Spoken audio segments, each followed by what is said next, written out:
Estuvimos con nuestra paciente Tani el día de hoy. Ella asistió consultando por un tema de bruxismo que venimos manejando ya hace 2 años. El doctor Carlos hizo un ajuste en su placa, encontrando que su tema principalmente obedece a un desorden muscular por apretamiento o por bruxismo. Hicimos con ella una palpación para saber cómo estaban sus músculos faciales y encontramos que tiene una alteración importante sobre todo el lado izquierdo.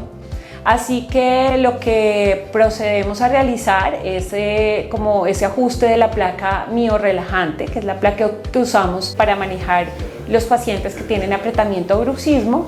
Ella está medicada, pero también hicimos una formulación que básicamente consiste en un relajante muscular y en un antiinflamatorio.